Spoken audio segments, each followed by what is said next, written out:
My name is Morgan, and at 35 years old, I never expected to inherit $11 million from my estranged uncle. I was driving home excited to tell my husband Eric the life-changing news when my world literally crashed around me. I woke up in the hospital, my body broken and in agony. Hours passed, then days, but Eric never showed up. When I finally reached him by phone, his words cut deeper than my injuries. Now, as I lay here watching him walk in with his new wife, I never expected her to look at me and scream those words. If you are watching this now, please hit like, subscribe, and let me know where you are watching from, as I share how my life fell apart and came back together in ways I never imagined. My relationship with my Uncle James was complicated at best. He was my father's older brother, but they had a falling out decades ago over the family business. The rift was so deep that our families barely acknowledged each other at rare holiday gatherings. Despite this, I had fond memories of visiting his sprawling countryside estate as a child. Those brief visits always felt magical, with Uncle James showing me his collection of rare books and telling stories of his business adventures abroad. Uncle James was a self-made millionaire who built an empire in real estate development. His business acumen was legendary in our small town, but his personal life was notably empty. He never married or had children, throwing himself completely into his work instead. What I did not know until much later was that he had been secretly keeping tabs on me through the years. "You remind me of myself at your age," he once told me during one of our rare meetings when I was 12. "Smart, stubborn, and not afraid to speak your mind." After I graduated college and moved away, Uncle James began sending me birthday cards and occasional letters. I would respond politely, but briefly, unsure how to bridge the family divide. The letters contained mundane updates about his life, business insights, and occasional questions about mine. I never realized he was carefully building a connection with me, the niece he barely knew. 6 months before the accident, Uncle James was diagnosed with advanced heart disease. When I heard the news from a distant cousin, I decided to visit him at the hospital. I remember how frail he looked, a shadow of the imposing figure from my childhood, yet his eyes lit up when I walked into the room. "Morgan," he said, his voice barely above a whisper, "I always knew you would come back." That visit turned into weekly ones. We talked about everything from philosophy to politics, making up for lost time. He never mentioned the feud with my father, and I never asked. It was as if we had silently agreed to start fresh. "Life is too short for grudges," he told me during one of our last conversations. I learned that lesson too late. 3 months later, he passed away peacefully in his sleep. I mourned him more deeply than I expected to. As for Eric, our love story began 7 years ago at an art exhibition in downtown. I was there writing a piece for the local lifestyle magazine where I worked. Eric was one of the featured artists, his abstract paintings drawing considerable attention. He had this confidence about him, a passion when he spoke about his work that was magnetic. "Art is about seeing the world differently," he said when I interviewed him, "finding beauty in chaos." We started dating shortly after, and within a year we were married in a small ceremony. We could not afford anything lavish, but it was perfect for us. Eric was determined to make it as an artist, and I supported his dream wholeheartedly. I took a more stable job at an advertising agency to keep us afloat financially while he pursued galleries and commissions. For the first few years, things were wonderful despite our financial struggles. We lived in a modest apartment, saved where we could, and dreamed about the future. Eric would paint late into the night while I edited copy for ad campaigns. We were partners, each playing our part. But the last 2 years had been different. Eric's artistic career remained stagnant, and the rejection seemed to change him. He became moody, withdrawn, and sometimes disappeared for hours without explanation. When questioned, he would snap that he needed space to think or was networking with other artists. Our bank account dwindled as he invested in expensive materials for projects that never seemed to materialize. You just do not understand. The artistic process became his standard response to any questions about money or his whereabouts. I was at work when I received the call from Benjamin Harrison, Uncle James's attorney. Morgan Wallace. This is Benjamin Harrison. I'm handling the estate of James Wallace. Would you be available to come to my office today? I agreed, expecting perhaps a small memento or letter. When Benjamin slid the will across his desk, I nearly fell out of my chair. Uncle James had left me everything. His entire estate valued at $11 million plus the family property. He revised his will after your reconciliation, Benjamin explained. He was quite impressed with how you had built your life on your own terms. Attached to the will was a letter in Uncle James's handwriting. Dear Morgan, if you're reading this, I've moved on to whatever comes next. I've watched you grow from afar, admiring your determination and kind heart. You have the same spark I once had, but with the wisdom I lacked. This money is a tool, not a solution. Use it well, be happy, and remember that true wealth isn't measured in dollars. With love, your Uncle James. I signed the necessary paperwork in a daze. $11 million. It was an unfathomable amount. I could pay off our debts. Eric could pursue his art without financial pressure. We could buy a house, travel, start a family. The possibilities were endless. On my way out, I stopped at a jewelry store and purchased an expensive watch for Eric, a symbol of our new beginning. I decided not to tell him over the phone. News like this deserved a proper celebration. I called him anyway, just to say I was coming home early with good news. He sounded distracted, almost annoyed. I am kind of in the middle of something, Morgan. A new art project. Very experimental.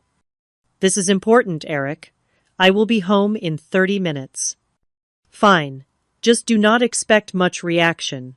I am in my creative zone. I hung up feeling slightly deflated, but still excited. Once he heard the news, his mood would surely change. Little did I know that call would be one of our last normal conversations. The rain had just started as I pulled onto the highway, a light drizzle that made the road gleam under the afternoon sun. I remember turning on the radio, some upbeat song playing, as I mentally rehearsed how I would tell Eric about the inheritance. Maybe I would make him close his eyes, place the watch in his hands, and then share the incredible news. I imagined his face lighting up, the stress of recent years melting away as he realized we were financially free. I was so consumed with these thoughts that I almost missed seeing it happen. A semi-truck 2 lanes over suddenly swerved its tires, skidding on the wet pavement. Time seemed to slow, as I watched it jackknife, the massive trailer swinging toward me like some terrible pendulum. I jerked the wheel hard to the right, but it was too late. The impact was deafening. Metal crunched against metal as my car spun violently.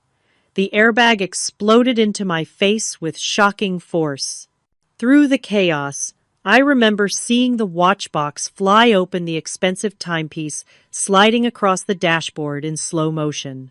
My last conscious thought was strangely about a roadside billboard advertising family insurance with the tagline, "Protect what matters most." Then darkness. I awoke to the steady beep of heart monitors and the antiseptic smell that only hospitals have. My entire body felt like it had been run through a meat grinder. Even breathing sent sharp pains through my chest. I tried to move and immediately regretted it. "Easy there," a gentle voice cautioned. "You need to stay still." I forced my eyes to focus on the woman in blue scrubs standing beside my bed.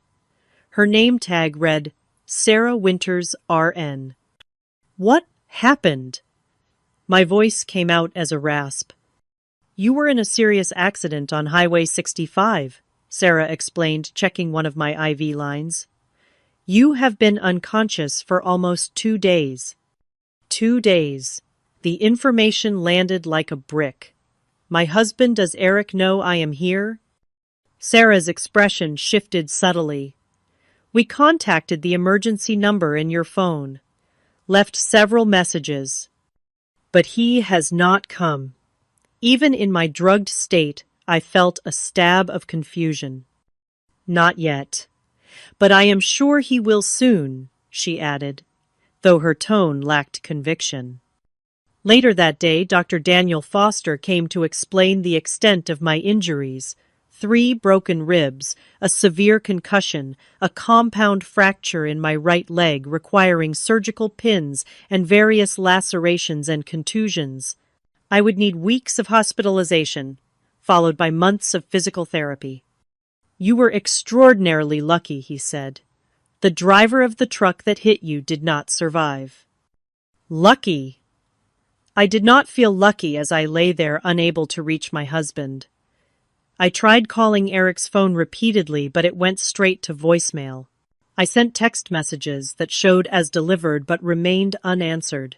Each passing hour without response amplified my anxiety. Sarah became my primary nurse and increasingly my confidant.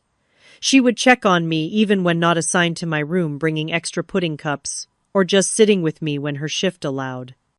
Still, no word, she asked on the 3rd day, helping me sit up to eat. I shook my head, wincing at the movement. I do not understand. Even if his phone died, he would know something was wrong when I did not come home. On day 4, I finally received a text from Eric Hurd about accident. Really busy with breakthrough project. Will visit when things calm down. No questions about my condition. No offer to help. Just nothing. That does not sound right, Sarah frowned when I showed her the message. Do you have friends who could check on him? I called my friend Melanie, but she sounded strange on the phone, making excuses about why she could not visit yet. When I pressed her about Eric, she quickly changed the subject. By the end of the first week, I had become increasingly suspicious. Using Sarah's tablet, I checked social media and found something that made my blood run cold. Eric had checked in at Artemis Gallery, an exclusive art club known for its wealthy patrons, with a caption about celebrating new beginnings. With shaking hands, I called his number again. This time, he answered. What, his voice was annoyed with music playing in the background. Eric, I am in the hospital. I have been here for a week. Where are you? A pause. Look, Morgan, I am in the middle of something important. More important than your wife being in critical condition. Another pause, longer this time. When he spoke again, his voice had changed, become colder. I do not have time or money for a loser, Morgan. Some of us are moving forward with our lives. The phone went dead. I stared at it in disbelief, tears streaming down my face. What did he mean, loser? I had just inherited $11 million, and more importantly, I was his wife, injured and alone. Sarah found me sobbing an hour later and immediately called for a sedative. As the medication took effect, dulling both physical and emotional pain, one thought kept circling in my foggy mind. Something was very, very wrong. The days following Eric's cruel phone call were the darkest of my life. I refused food, barely slept, and cried until I had no tears left. The physical pain of my injuries paled compared to the emotional devastation. 7 years of marriage, and this was how it ended. With a dismissal so cold, it felt like talking to a stranger. Sarah became concerned enough to call in Dr. Jessica Parker, the hospital's psychologist. A petite woman with kind eyes and a no-nonsense attitude, Jessica did not offer empty platitudes. What you are experiencing is trauma on multiple levels, she explained during our first session. Physical injury, emotional betrayal, and the shock of sudden abandonment. It is normal to feel like you are drowning. Did he know? I asked aloud, not really expecting an answer. About the money, I mean. What money? Jessica asked. I had not told anyone at the hospital about my inheritance. It seemed unimportant compared to everything else happening. But now I wondered if it was the key to understanding Eric's behavior. I inherited $11 million the day of my accident, I explained. I was on my way to tell Eric when the crash happened. Jessica's eyebrows shot up. That certainly adds another dimension to consider. 2 days later, Melanie finally visited. She entered my room cautiously, clutching a small bouquet of flowers and looking everywhere but at me. "You look terrible," she blurted, then immediately grimaced. "Sorry that came out wrong." "Why have you been avoiding me?" I asked directly. The medications had dulled my capacity for social niceties. Melanie sat heavily in the visitor's chair, flowers forgotten in her lap. "I did not know what to say, Morgan. Everything is so messed up. Tell me what is going on with Eric." She fidgeted with her wedding ring, twisting it nervously. He is with someone else now, a woman named Vanessa." The words hit me like another car crash. "What do you mean with someone else? We are married." "He has been telling people you did not survive the accident," she whispered, tears forming. "He held a small memorial gathering at your apartment last week. I could not bring myself to go." The room seemed to tilt sideways. "He told people, I am dead while I am lying here in the hospital." Melanie nodded miserably. "I only found out you were alive when Sarah called me yesterday. Eric blocked all your social media accounts. He changed the locks on your apartment." "Show me," I demanded. "Show me this woman." Reluctantly, Melanie pulled out her phone and opened Instagram. There he was, my husband arm around a slender woman with dark hair. They were at an art gallery, opening champagne glasses in hand, looking for all the world like a established couple. Something about the woman's face triggered an odd sense of familiarity. She was younger than me, maybe mid-20s, stylishly, dressed with features that somehow echoed my own. "Her name is Vanessa Laurent. She is some kind of assistant at the Hayward Gallery," Melanie explained. "They met about 3 months ago, according to mutual friends." 3 months. While I was visiting my dying uncle, Eric had been cultivating a relationship with this woman. I felt physically ill. "There is more," Melanie added, her voice dropping even lower. "People are saying they got married last weekend. Some quick ceremony at the courthouse." Married. My husband had declared me dead and married another woman within days of my accident. The betrayal was so enormous I could not process it. Sarah, who had been hovering nearby, stepped in when she saw my heart rate monitor spiking dangerously. "I think that is enough for today," she said, firmly guiding Melanie toward the door. "I am so sorry, Morgan," Melanie called back. "I should have told you sooner." After she left, Sarah sat with me, her presence steady, as I tried to make sense of what I had learned. "You need legal help," she said finally. "This is not just betrayal, it is fraud." She was right. With her assistance, I called Benjamin Harrison the next morning. "Morgan, I was beginning to worry," the attorney said. "I have been trying to reach you about some concerning developments." "Let me guess," I said bitterly. "My husband has been asking about my inheritance." "More than asking.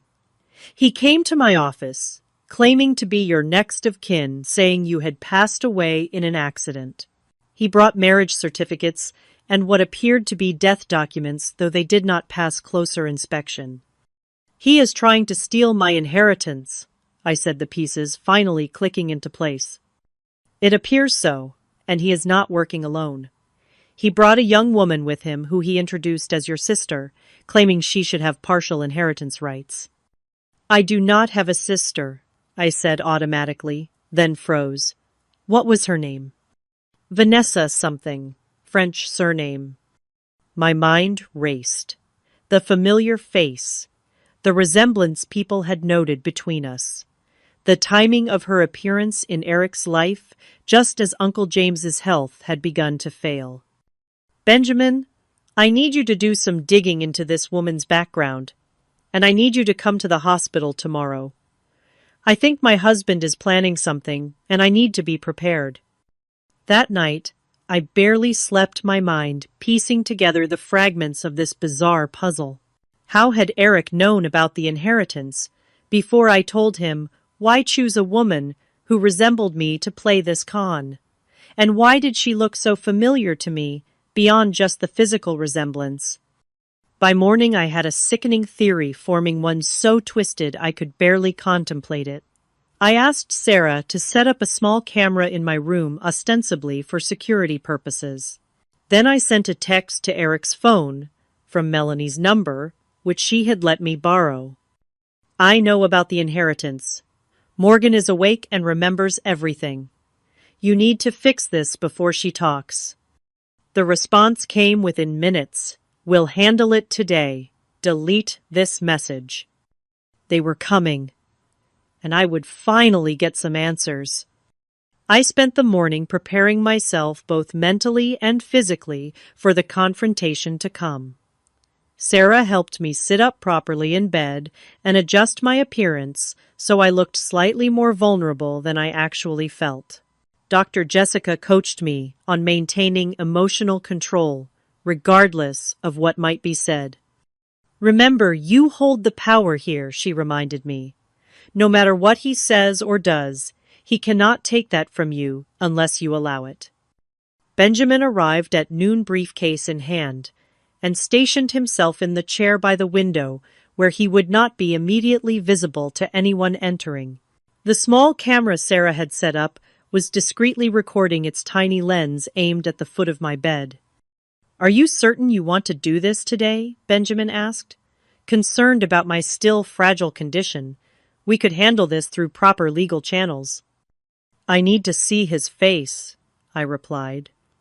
I need to understand why. At precisely 2 p.m, there was a knock at my door. My heart rate spiked, the monitor betraying my anxiety, despite my composed exterior. Sarah squeezed my hand once before stepping back to stand near the bathroom door. Eric entered first, dressed in an expensive-looking blazer I had never seen before. His hair was styled differently, and he wore a new watch that probably cost several $1,000s. The transformation from struggling artist to affluent sophisticate was jarring. His expression as he saw me was not surprise or relief, but annoyance quickly masked by false concern. Morgan, he said, his voice theatrical. You are awake. We have been so worried. We? I asked, my voice steadier than I felt. He glanced back toward the doorway, gesturing impatiently. A slender figure stepped into the room but remained partially hidden behind him. I could only see a glimpse of dark hair and a designer dress. You remember Vanessa, of course, he said smoothly. Your cousin's daughter. I said nothing, watching as he moved further into the room, his confidence growing with each step. He had always been an actor at heart, convincing in whatever role he chose to play. Today, he had cast himself as the concerned husband. The doctors say your memory might be affected by the accident, he continued. So many things have happened while you have been unconscious. Like you telling everyone I was dead? I asked quietly. His step faltered momentarily before he recovered. A terrible misunderstanding. When they first brought you in, they thought you might not make it. I was devastated. Some people misinterpreted my grief. And the new apartment. The art gallery celebrations. The marriage license. His eyes narrowed, slightly calculating. You have been listening to gossip, darling. Not good for your recovery. What matters now is getting you well and sorting out the financial aspects of your situation. He pulled some papers from his inner pocket. The doctors mentioned you might not be able to handle your affairs for some time. I have brought some simple forms authorizing me to manage things while you recover. I almost had to admire the performance. If I had been heavily medicated or confused, I might have believed his concerned act. But I could see the coldness behind his eyes, the impatience in the way he held out the papers. You mean the $11 million I inherited? I asked bluntly. His expression flickered surprise, quickly masked. You remember that? Yes, of course. Such a blessing, but also a responsibility. In your condition, the stress of managing such funds could impede your recovery. How thoughtful of you to worry about that. He smiled, mistaking my calm for compliance. I have always had your best interests at heart, Morgan. Is that why you blocked my social media accounts? Changed our apartment locks? Told my friends I was dead? Eric's facade began to crack. You are confused. The medication. Show her the video, Benjamin said suddenly, standing up from his chair. Eric spun around, genuinely startled. Who the hell are you? Benjamin Harrison, Mrs. Wallace's attorney. And you must be the husband who has been attempting to defraud his injured wife. Benjamin set his tablet on the bed tray, playing security footage from his office, showing Eric and a young woman presenting falsified death certificates and claiming inheritance rights. That is enough, Eric snapped, moving to grab the tablet. Do not touch that, Sarah warned, stepping forward. Hospital security is right outside. The woman who had remained near the doorway finally moved forward, curiosity apparently overcoming caution. As she approached the bed, I got my first clear look at her face. The resemblance was even more striking up close. Same shaped eyes, similar nose. Even the way she carried herself reminded me of myself at a younger age. But there was something else, something that triggered a deep, almost primal recognition. Vanessa stared at me, her expression shifting from nervous to confused to shocked. Her face paled dramatically as our eyes locked. Oh my God, she whispered, her voice shaking. She is my mother. The room went completely silent. Eric lunged toward her, grabbing her arm. Shut up, he hissed. Stick to the plan. But Vanessa was transfixed, staring at me as if seeing a ghost. With trembling hands, she reached into her purse and pulled out a worn photograph.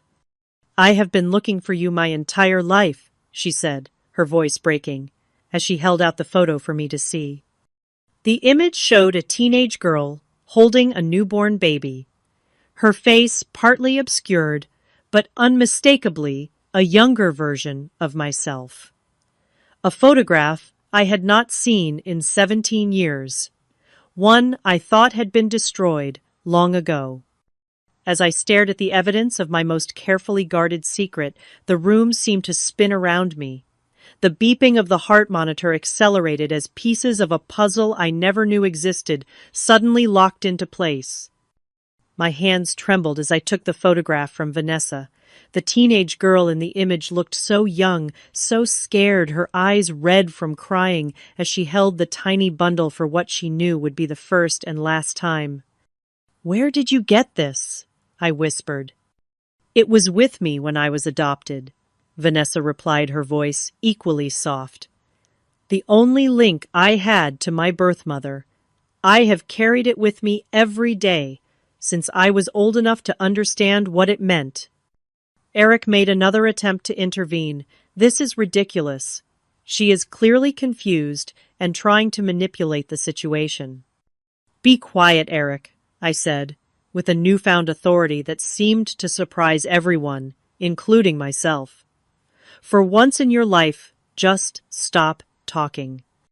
I looked back at Vanessa, really studying her face. She had my mother's cheekbones and my eyes. How had I not seen it immediately?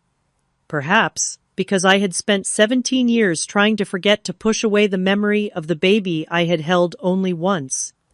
I was 18, I began, my voice steadying as I spoke, a senior in high school with plans for college. My boyfriend at the time wanted nothing to do with a baby, and my parents were horrified by the scandal it would cause in our small town. Vanessa sat on the edge of my bed transfixed.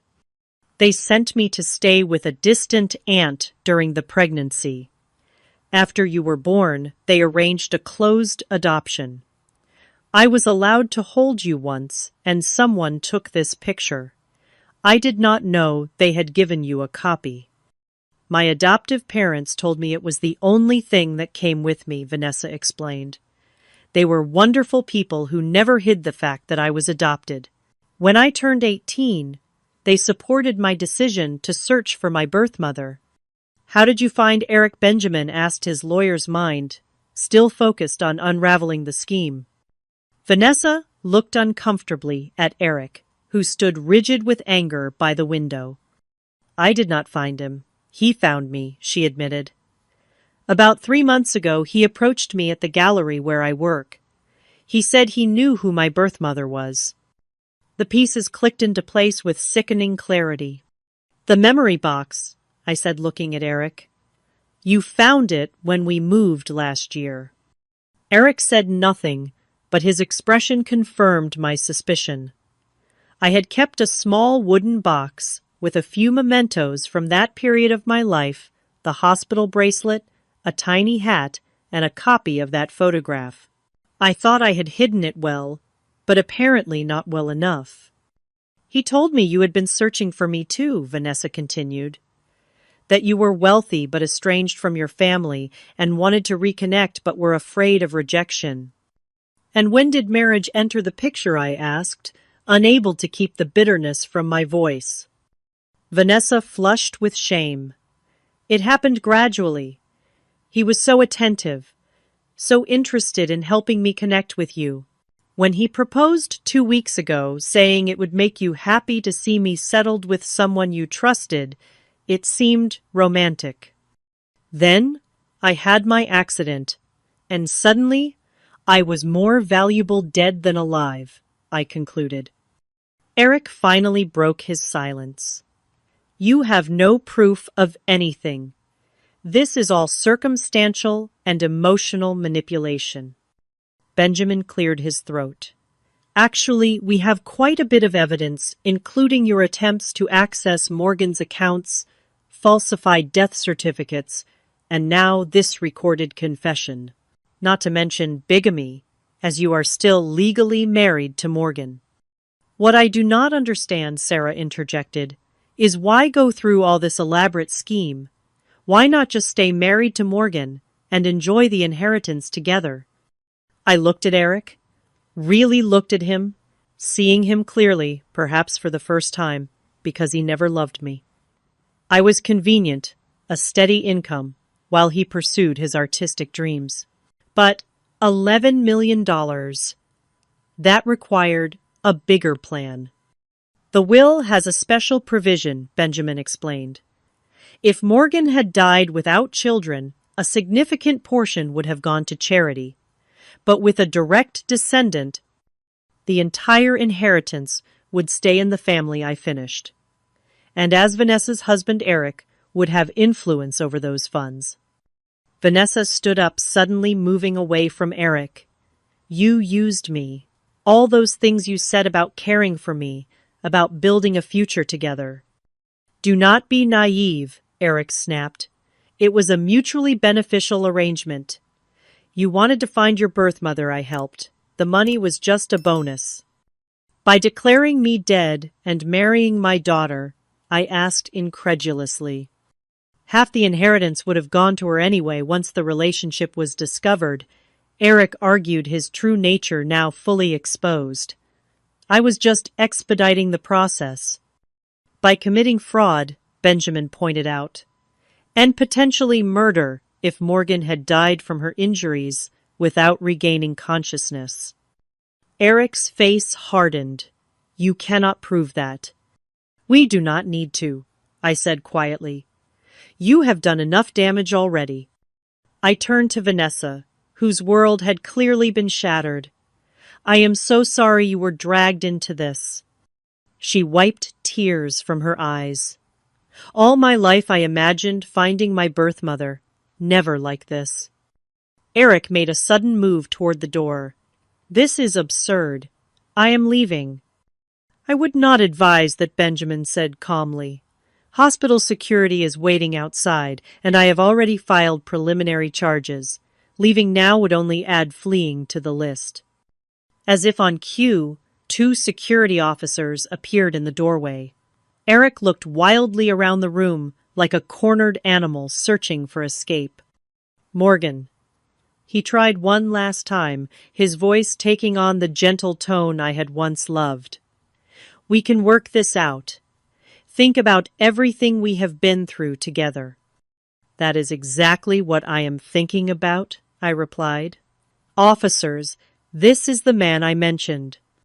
As they escorted Eric from the room, Vanessa and I were left in a strange, weighted silence, 17 years of separation hanging between us, like an invisible wall. "I never stopped thinking about you," I finally said. "Not a single day." The days following Eric's arrest were a blur of legal meetings, police statements, and emotional conversations. Benjamin worked tirelessly to untangle the web of fraud Eric had created, discovering that he had attempted to access my bank accounts multiple times using forged documents. "He was quite thorough," Benjamin explained during one of our meetings in my hospital room. "He had created a paper trail, suggesting you had discussed the inheritance with him, even going so far as to forge emails between the two of you." "How much trouble is he in?" I asked. Not out of concern for Eric, but needing to understand the extent of his crimes. "Fraud, forgery, attempted grand theft, bigamy, and potentially conspiracy charges, if we can prove he deliberately left you without medical assistance after the accident. He is looking at significant prison time." The betrayal still felt surreal, like I was watching someone else's life unravel. 7 years of marriage, and I had never truly known the man I shared my bed with. "What about the marriage to Vanessa?" I asked. "Already filing for annulment. Since your marriage to Eric was never legally dissolved, his marriage to Vanessa is invalid. Plus, the evidence of manipulation and fraudulent intent makes it a straightforward case."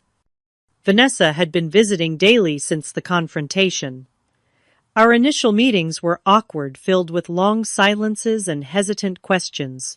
"How do you begin a relationship with the daughter you gave up 17 years ago, especially under such bizarre circumstances?" "Tell me about your parents," I asked during one of her visits. "Your adoptive parents, I mean." Vanessa's face softened. "They are wonderful. Dad is a high school science teacher, Mom works as a librarian. They always made sure I knew I was loved and wanted." "I am glad," I said sincerely. "That was all I ever hoped for you."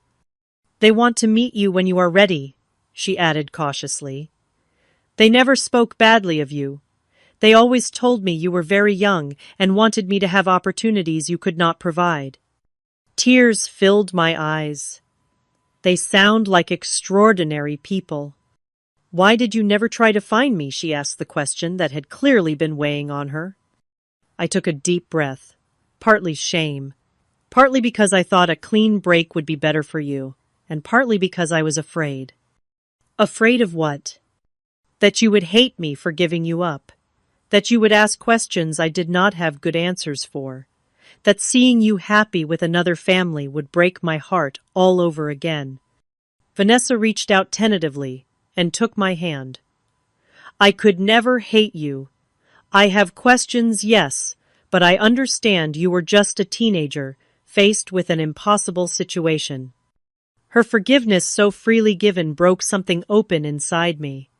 For the first time since the accident, I wept, without restraint, releasing 17 years of guilt and regret. Sarah, who had been checking my vitals, quietly left the room to give us privacy. While my emotional wounds began, the slow process of healing my physical recovery continued as well. The surgeons had done excellent work on my leg, but the road to full mobility would be long. Physical therapy sessions were grueling, often leaving me exhausted and discouraged. "You are making remarkable progress," Dr. Foster assured me during one follow-up examination. "Many patients with your injuries would still be bedridden." "I have good motivation," I replied, glancing at Vanessa, who had taken to attending my therapy sessions for moral support. Benjamin visited again with news about the inheritance situation. "Given the circumstances, I believe we should discuss how you want to handle the estate, particularly in light of Vanessa's relationship to you." I had been thinking about this extensively. Uncle James left everything to me because he did not know about Vanessa. Had he known he had a great niece, I believe he would have included her. "So you want to split the inheritance," Benjamin clarified. "Yes, equally." Vanessa immediately protested. "Morgan, no. That money is yours. I never came looking for you because of money." "I know that," I assured her. "But you are family, my family, and I have 17 years of birthdays and Christmases to make up for." 2 weeks after Eric's arrest, I received a visit from Detective Laura Jennings, the officer handling the case. "We found something concerning when executing the search warrant on your apartment," she explained, placing a sealed evidence bag on my bed tray. Inside was a small bottle of pills with a pharmacy label in my name, but for medication I had never been prescribed. "These are powerful sedatives, often used to treat severe insomnia," Detective Jennings explained. "According to the prescription date, they were filled 3 days before your accident." "I have never had trouble sleeping," I said, confused. "I have never seen these before." "We are investigating the possibility that your husband may have been medicating you without your knowledge. Several of your neighbors reported hearing arguments in the weeks before your accident, and one mentioned you seemed unusually tired and disoriented during your last conversation." The implication was clear and chilling. Had Eric been planning to get rid of me even before learning about the inheritance? Had the crash simply provided a convenient opportunity to accelerate his plans? "We may never know the full extent of what he intended," Detective Jennings admitted. "But rest assured, we are building the strongest case possible." As my discharge date approached, practical concerns began to surface. I could not return to the apartment I had shared with Eric, both for legal and emotional reasons. Hotels were not suitable for someone still requiring medical care and physical therapy. "You could stay with me," Vanessa offered. "My place is small, but it has an elevator and no stairs." I could not impose like that, I protested. "It is not an imposition. I want to help," she insisted, then added with a small smile. "Besides, we have a lot of catching up to do." Sarah, who had become a dear friend throughout my hospital stay, had another suggestion. "What about your uncle's property Benjamin mentioned? It is sitting empty." The idea took root. The countryside estate where I had spent those few magical childhood days was now mine. It would need updating and modifications to accommodate my recovery needs, but it offered a fresh start away from the painful memories of my life with Eric. "It is over an hour from the city," I mused. "Vanessa, that would be a long commute for you to the gallery." She looked down, fidgeting with her purse strap. "Actually, I quit the gallery job last week. Too many memories of how Eric manipulated me there." "What will you do now?" She hesitated before answering. "I have been thinking about going back to school. I always wanted to study psychology, maybe focus on helping adoptees and birth parents navigate reunions." The serendipity of the moment was not lost on me. "The estate has plenty of room. You could stay there while you figure things out. If you want to, of course." The look of hope on her face was answer enough. Somehow, from the wreckage of betrayal and pain, a new kind of family was emerging, one built on truth and choice rather than deception.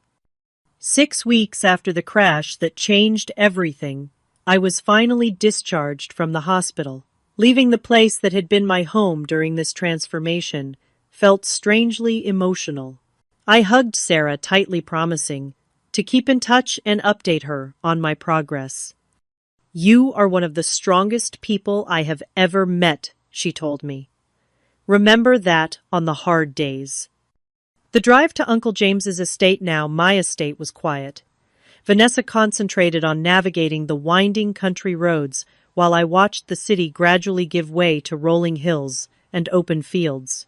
A light snow had fallen the night before, dusting the landscape in pristine white that seemed fitting for our fresh start. The house itself was grander than I remembered, a sprawling Victorian, with a wraparound porch and large windows. Benjamin had arranged for modifications to accommodate my mobility issues: ramps alongside the front steps, a temporary bedroom set up on the first floor, grab bars in the bathrooms. "What do you think?" I asked Vanessa as we pulled into the circular driveway. "It is beautiful," she replied, her eyes wide, like something from a storybook. Those first few weeks of cohabitation were an adjustment for both of us. We were mother and daughter biologically, but strangers in nearly every other way. We circled each other cautiously, learning each other's habits and preferences, finding our rhythm in this new shared life. I discovered that Vanessa was a morning person who sang in the shower. She learned that I could not function without coffee and preferred silence until my second cup. Small revelations that gradually built a bridge between us. My physical recovery continued, with home visits from a physical therapist 3 times weekly. The pain was constant, but evolving, sharp stabs giving way to dull aches as my body slowly healed. I graduated from a wheelchair to a walker, then to crutches, each transition a small victory celebrated with cupcakes that Vanessa would bring home from the local bakery. The emotional healing was more complicated. Dr. Jessica continued our therapy sessions via video calls, helping me process not only Eric's betrayal, but also the sudden reappearance of the daughter I had given up. Relationships built under extreme circumstances can be intense but fragile, she cautioned. Give yourself and Vanessa time to develop a sustainable connection. Taking her advice, Vanessa and I began establishing rituals that helped normalize our unusual situation. Sunday movie nights, Thursday cooking experiments, daily walks around the property as my mobility improved. We talked about everything and nothing, filling in the 17-year gap in our shared history. One evening, about 3 months after moving to the estate, Vanessa hesitantly brought up a subject we had both been avoiding. "I would like you to meet my parents," she said. "My adoptive parents, I mean." My stomach tightened with anxiety. "Do they hate me?" "No," she said firmly. "They have always spoken of you with respect. They understood you were in an impossible situation." The meeting was arranged for the following weekend. I spent days worrying about what to wear, what to say, how to thank them for raising the daughter I could not keep. When the day arrived, I was a bundle of nerves pacing the front hall with my cane. Mark and Diana Laurent turned out to be exactly as Vanessa had described: kind, unpretentious people who greeted me with warmth rather than judgment. "We have always considered ourselves the custodians of Vanessa until you could be part of her life again," Diana told me over tea. "We are so grateful that day has come, even under these difficult circumstances." Their generosity of spirit humbled me. Instead of seeing me as a threat to their relationship with Vanessa, they welcomed me as an addition to their family circle. By the end of their visit, we had made plans for holidays and future gatherings, expanding our unconventional family even further. The legal proceedings against Eric continued in the background of our new life. I attended court hearings when required, facing him across the courtroom with a strength I did not know I possessed. He had lost the charismatic charm that once defined him, appearing sullen and diminished in his orange jumpsuit. When he was finally sentenced to 8 years for fraud and related charges, I felt no satisfaction, only a quiet relief that this chapter was truly closing. "Do you still love him?" Vanessa asked me once, after a particularly difficult hearing. "No," I answered truthfully. "I mourn the person I thought he was, but that person never existed. He was a character Eric created like one of his paintings." As the seasons changed, so did the estate. We planted a garden in spring, transforming the neglected grounds into something vibrant and alive. I found unexpected joy in nurturing growing things, perhaps, because it paralleled my own rebirth.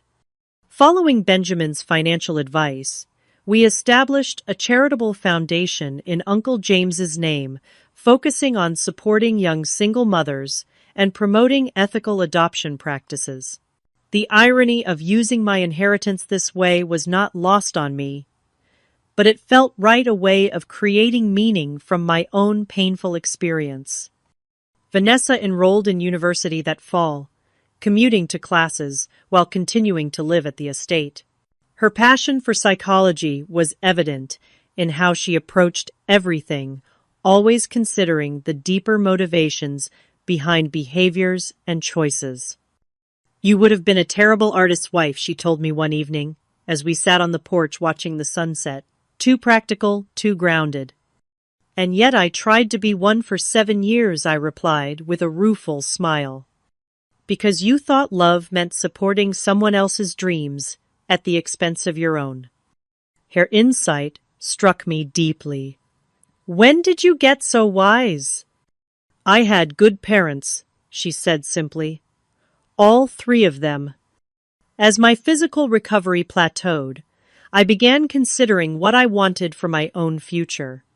The advertising career I had pursued mainly to support Eric's artistic ambitions no longer appealed to me.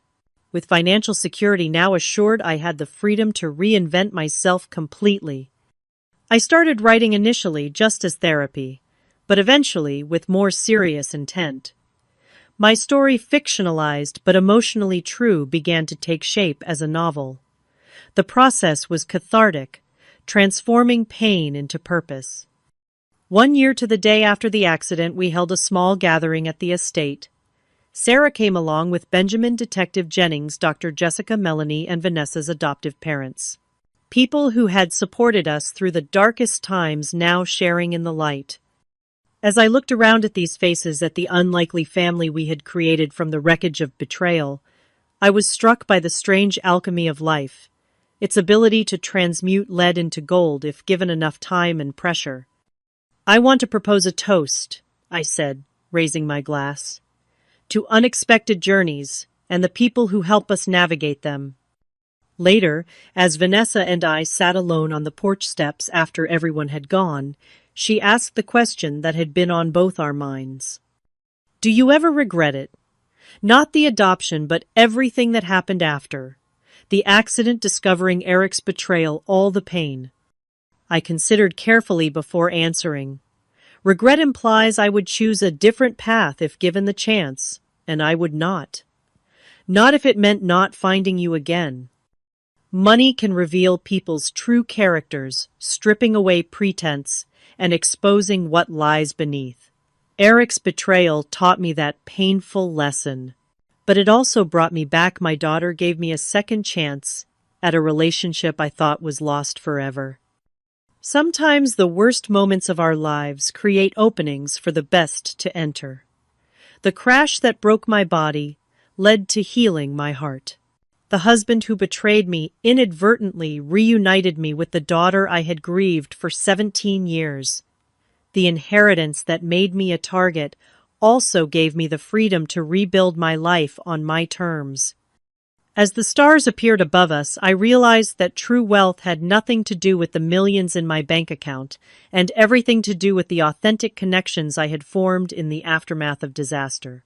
I had lost a husband but gained a daughter, lost illusions but gained clarity.